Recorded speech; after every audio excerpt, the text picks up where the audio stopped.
जय श्री कृष्ण। राधे राधे। अग्नि पुराण अध्याय 57 कलशादिवास की विधि का वर्णन है।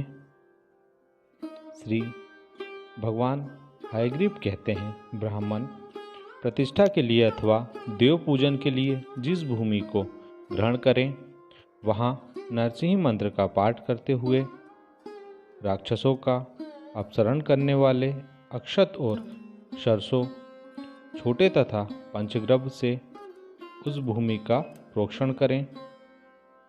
रत्नयुक्त कलश पर अंग देवताओं सहित श्रीहरि का पूजन करके वहाँ अस्त्र मंत्र से 108 कारकों कमंडलुओं का पूजन करें। अविच्छिन्न धारा से वेदी का सेचन करके वहाँ विग्रही धान जौ आदि का संस्कार पूर्वक बिखेरे तथा कलश को प्रदक्षिणा क्रम से घुमाकर उस बिखेरे हुए अन्न के ऊपर स्थापित करें। वस्त्र वेष्टित कलश पर पुनः भगवान विष्णु और लक्ष्मी की पूजा करें। तत्पश्चात योगे योगे इत्यादि मंत्र से मंडल में शैया स्थापित करें। स्नान मंडप में कुश के ऊपर शैया और शैया के ऊपर तुलिका रुई भरा गद्दा बिछाकर दिशाओं और विदिशाओं में विद्याधिपतियों भगवान विष्णु के ही विभिन्न विग्रहों का पूजन करें।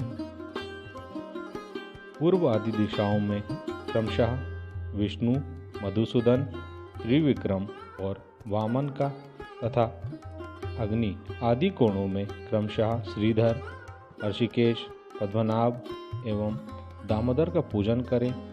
दामोदर का पूजन ईशान कोण में होना चाहिए। इस तरह पूजन करने के बाद पश्चात स्नान मंडप के भीतर ईशान कोण में स्थित तथा वेदी से विभूषित 4 कलशों में स्नानोपयोगी सब द्रव्यों को लाकर डालें। उन कलशों को चारों दिशाओं में विराजमान कर दें। भगवान के अभिषेक के लिए संचित किए गए वे कलश बड़े आदर के साथ रखने योग्य हैं। पूर्व दिशा के कलश में बड़, गूलर, पीपल, चंपा, अशोक, विल्व, पलाश, अर्जुन, पाकड़, कदम्ब, मोलसिरी और आम के पल्लवों को लाकर डालें। दक्षिण के कलश में कमल, रोचना, दुर्वा, कुश की मुट्टी, जाति पुष्प, कुंद, श्वेत चंदन, रक्त चंदन, सरसों, तांगर और अक्षत डालें। पश्चिम के कलश में सोना, चांदी, समुद्रगामिनी नदी के दोनों तटों की मिट्टी, विशेषतः गंगा की मृत्तिका, गोबर, जौ, अगहनी, धान का चावल और तिल छोड़ें। उत्तर के कलश में विष्णु पर्णी, भुई आंवला, शाल पर्णी, भृंगराज, शतावरी, सहदेवी, वच, सिंही, बला, व्याधि, कटहरी और लक्ष्मणा इन औषधियों को छोड़ें। ईशान कोणवर्ती अन्न कलश में मांगलिक वस्तुएं छोड़ें। अग्नि कोणस्थ दूसरे कलश में बाबी आदि 7 स्थानों की मिट्टी छोड़ें।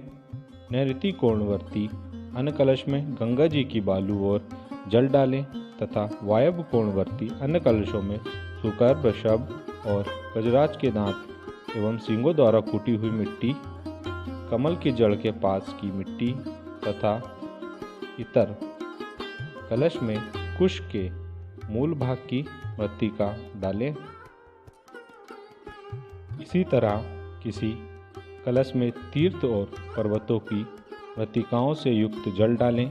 किसी में नाग केसर के फूल और केसर छोड़ें। किसी कलश में चंदन, अगरू और कपूर से पूजित जल भरें और उसमें वैदूर्य, विदुर्म, स्फटिक तथा वज्र, हीरा ये 5 रत्न डालें। इन सबको एक कलश में डालकर उसी के ऊपर इष्ट देवता की स्थापना करें। अन्य कलश में नदी, नद और तालाबों के जल से युक्त जल छोड़ें। 81 पद वाले वस्तुमंडल में अनन्यन कलशों की स्थापना करें। वे कलश गंधोदक आदि से युक्त हों, उन सबको श्री सूक्त से अभिमंत्रित करें। जौ, सरसों, गंध, कुशाग्र, अक्षत, तिल, फल और पुष्प, इन सबको अर्घ्य के लिए पात्र विशेष में संचित करके पूर्व दिशा की ओर रख दें। कमल, श्यामलता, पूर्वदल, विष्णुकांता और कुश, इन सबको पाद निवेदन के लिए दक्षिण भाग में स्थापित करें। मधुपर्क पश्चिम दिशा में रखें। कंगकोल, लवंग और सुंदर जायफल, इन सबको आचमन के उपयोग के लिए उत्तर दिशा में रखें। अग्निकोण में दूर्वा और अक्षत से युक्त एक पात्र निरांजना आरती उतारने के लिए रखें। वायव्य कोण में ऊर्ध्वतन पात्र एवं ईशान कोण में गंधपिष्ट से युक्त पात्र रखें। कलश में सूर्यमासी, जटामासी, आंवला, सेहदहिया तथा हल्दी आदि छोड़ें। निरांजना के लिए 68 दीपों की स्थापना करें। शंख तथा धातु निर्मित चक्र, श्रीवत्स, वज्र एवं कमल पुष्प आदि रंग बिखरे पुष्प स्वर्ण आदि के पात्र में सज्जित करके रखें। इस प्रकार आदि अग्नि महापुराण में कलशाधिवास की विधि का वर्णन नामक 57वां अध्याय पूरा हुआ। जय श्री कृष्ण। राधे राधे।